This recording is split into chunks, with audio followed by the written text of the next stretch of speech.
설소대가 짧아 저번 주 토요일에 수술을 했고 아래턱이 들어가 있어요. 아기가 분유 수유 중 헐떡헐떡 끼익 소리와 혀 차는 소리가 나고 구토하듯이 헛구역질을 하고 입으로 분유가 자꾸 새는 게 보입니다. 아래턱이 들어간 아기에게 분유가 새지 않게 젖병을 물리는 방법이 있을까요? 또 더블S 젖꼭지를 쓰다가 빠는 힘이 센지 꼭지가 자꾸 흡착되어 S로 바꿨는데 다시 더블S로 써야 할까요? 안녕하세요. 맘투미의 김영미입니다. 현재 우리 아기가 40일 정도가 되었고 태어날 때 2.9kg 태어나서 현재 4.2kg 40일 동안 한 1300g 정도가 늘었는데요. 지금 4.2kg 정도가 되면 아기의 하루 총 먹는 양이 700ml 정도까지 올라왔다고 보시면 되고 엄마가 모유 수유를 한 4-5번 정도 하고 있고 분유를 한 3-4회 정도 하고 있는데 결론적으로 우리 아기가 40일 동안 체중이 는 걸 보니까 정말 정확하게 1300g 정도 잘 늘었어요. 그래서 모유 수유 횟수와 분유 수유 보충량이 아기한테 적정한 양으로 잘 들어가고 있다고 보시면 됩니다. 아기의 성장은 아주 좋습니다.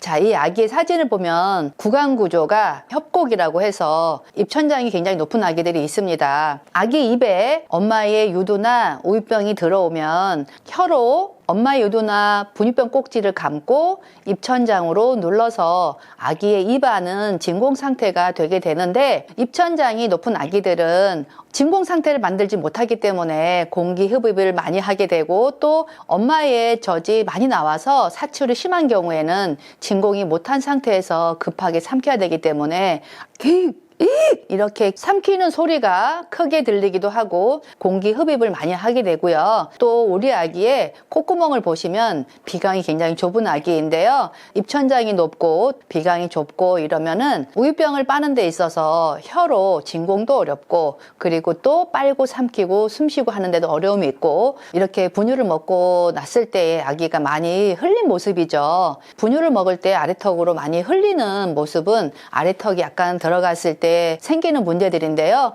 특히 아래턱이 들어가면 분유병이나 엄마 젖을 빨 때 젖을 빠는 힘의 대부분을 아래턱에서 쓰게 되는데요. 아기가 젖을 빠는 힘의 거의 한 70%, 80% 힘을 쓴다고 보시면 되고 여기 우리 아기의 입술은 우유병을 빨았을 때 단지 뚜껑 역할을 한다고 보시면 되는데요. 이 아래턱이 우유병이 들어갈 때 말려서 같이 들어가 버리면은 이 70%, 80% 쓰게 되는 이 볼 근육과 아래턱의 힘을 잘 못 쓰기 때문에 젖을 빨면서 그만큼 아기도 힘들어하고 빠는 힘도 약해지게 된다고 보시면 됩니다. 그리고 또 아기가 일주일 전에 단설소대 시술도 했다고 얘기를 하셨는데 단설소대의 아기는 혀로 유두를 감싸는 데 문제가 생기게 되어 있고요. 입천장이 높으면 입 안에 진공 상태를 만들기 어려운 상태가 되고요. 아래턱이 들어가면 턱을 쓰는 힘이 약해지기 때문에 엄마 젖이나 우유병을 빠는 데에 빠는 힘 자체가 약해질 수 있습니다. 먼저 단설소대와 입천장이 높은 아기들의 구강 구조에는 아기의 혀와 입천장이 닿는 부위인 유두 모양이 굉장히 중요한데요. 이 꼭지의 길이가 조금 긴 편이고 굵기가 약간 가는 편인데 이렇게 꼭지의 모양 자체가 가늘고 긴 형태의 유두는 단설소대나 설소대가 앞에 붙어 있는 아기들에게는 굉장히 안 좋은 모양의 꼭지라고 할 수 있습니다. 유두의 모양이 둥글고 폭이 조금 더 넓은 형태의 모양인데요. 이런 형태의 모양이면 단설소대의 아기라도 이 아기의 혀로 이런 동그란 모양의 유두를 감기가 쉬워집니다. 입천장이 높은 아기들한테도 가늘고 긴 형태의 유두보다는 이렇게 둥글고 약간 납작한 형태의 유두 모양이 아기 입 안에서 진공 상태를 좀 더 쉽게 만들 수 있다고 보시면 됩니다. 유두하고 유름 부위로 이어지는 유경이라고 하는 이 부분이 좀 잘록하게 되어 있는 이 모양이 굉장히 중요한데요. 아래턱이 약간 들어간 아기들은 입을 크게 안 벌리기도 하고 아래 입술이 말려 들어가기 때문에 이 유름 부위에 이렇게 잘록한 형태의 모양은 아기의 아래 입술을 좀 더 잘 벌릴 수 있는 모양이라고 볼 수 있습니다. 유른 부위가 넓은 우유병 꼭지들은 아래턱이 들어간 아기들한테는 특히나 아기들이 더 어려워할 수 있다는 것을 알고 계시면 됩니다. 오른쪽의 유두는 유른 부위가 좁아서 아기가 우유병을 빨 때 아래턱이 들어가는 부분은 좀 적다고 할 수 있지만 아기들이 젖을 빠는 힘이 약하다면 이렇게 우유병 꼭지가 작은 것을 좀 더 오랫동안 사용해 주는 것도 도움이 된다고 보시면 됩니다. 우리가 지난주에 질문을 받고 답변을 드리면서 우리 아기 구강에 맞는 분유병 꼭지, 통곡 꼭지를 추천을 드렸었는데요. 산모분이 통곡 꼭지가 너무 구하기가 어렵다고 해서 정말 이런저런 사이트에서 폭풍 검색을 하셨나 봐요. 그래서 이렇게 우리 아기의 구강에 맞는 분유병 꼭지를 찾아내셨는데요. 이 우유병 꼭지가 저도 처음 보는 꼭지인데요.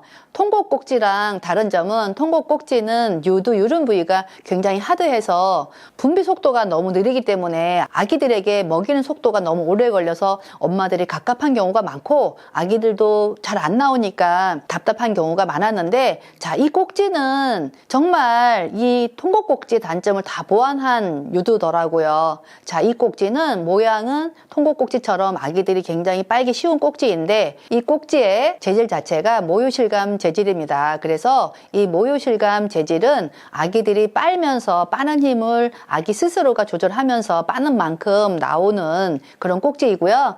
꼭지 재질 자체가 아주 단단하지 않고 부드럽기 때문에 아기들이 좀 더 친숙하게 빨 수 있는 꼭지라고 보시면 됩니다.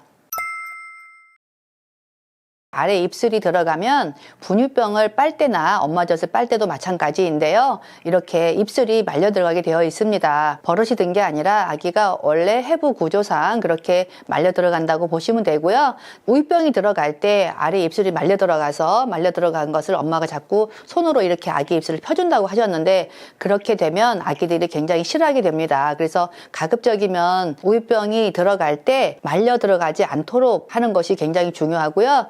그리고 또 그렇게 말려 들어가지 않게 하기 위해서는 꼭지 모양 선택과 우유병을 주기 전에 우리 아기의 입술을 톡톡 쳐서 아기가 우유병을 톡톡 치면 아기가 분유를 주는 줄 알고 이렇게 크게 벌리게 되는데 이 아기가 우유병을 물기 위해서 입을 크게 이렇게 벌리기 전까지는 우유병을 넣어주지 않으면서 자꾸 입을 크게 벌리도록 유도하면 입을 크게 벌리게 됩니다. 자, 분유를 물릴 때도 이렇게 위아래 입술이 다 까질 때까지 살짝 돌려서 자리를 잡는 게 중요하고, 아래턱이 들어간 아기들한테 우유병을 빨릴 때 잘 들어가게 하는 것도 또 중요하지만 이렇게 우유병이 잘 들어가서 아기가 빨고 있을 때도 우유병을 잡아주는 각도가 굉장히 중요한데요. 대부분 엄마들이 우리 아기한테 우유병을 빨리면서 엄마의 눈이 우리 아기의 입술 쪽을 정말 많이 보게 되는데 입술이 닿는 이쪽이 굉장히 중요한데요. 아래턱이 들어가 있기 때문에 아래턱이 힘을 잘 안 쓰는 경향이 높아서 아래턱이 들어간 부분이 힘을 잘 못 쓰는 이 취약한 부분을 잘 해결하기 위해서는 엄마가 우유병을 잡아줄 때 아래턱과 볼 근육의 힘을 더 잘 쓸 수 있도록 이 우유병이 위에 입술보다는 턱 아래 입술 쪽으로 잘 닿게끔 잡아주는 것이 굉장히 중요합니다. 우유병을 잡아주는 각도가 이렇게 45도 각도보다 조금 더 기울여서 아래쪽으로 기울여서 턱에 좀 더 많이 붙도록 잡아주시면 좀 더 그쪽에 근육을 많이 쓸 수 있다고 보시면 됩니다. 그리고 분유병 빨릴 때뿐만 아니라 엄마가 우리 아기한테 젖을 물릴 때도 우리 아기의 아래턱 그리고 볼 근육의 힘을 더 잘 쓸 수 있도록 엄마의 유방과 우리 아기의 볼 그리고 아래턱이 잘 붙도록 밀착을 잘 시켜주는 것이 굉장히 중요합니다. 아기가 빨고 삼키고 숨쉬고 이 리듬을 자신의 의지대로 하는 것을 좋아하기 때문에 분유병이나 엄마젖이나 분비 속도가 너무 빠르면 아기 의지대로 아니라 분비 속도에 맞춰서 빠르게 삼켜야 되기 때문에 아기들이 빨고 삼키고 숨쉬고 할 때 굉장히 힘들어져서 빨고 숨쉬고 지금도 또 삼키는 소리가 굉장히 크게 들리죠. 애기들이 빨고 삼키고 숨쉬고 이거 조절을 우유병 분비 속도에 맞춰서 하게 되어 있는데 아기는 또 아기 나름의 자기가 원하는 속도가 있어서 자기가 빨고 삼키고 숨 쉬는 게 버거워지면 또 싫어라 해요. 그리고 이렇게 삼키는 게 빠르고 급할수록 아기들이 공기 흡입도 같이 들어가게 되어 있어서 이렇게 몸을 막 뒤척거리면서 빨아요.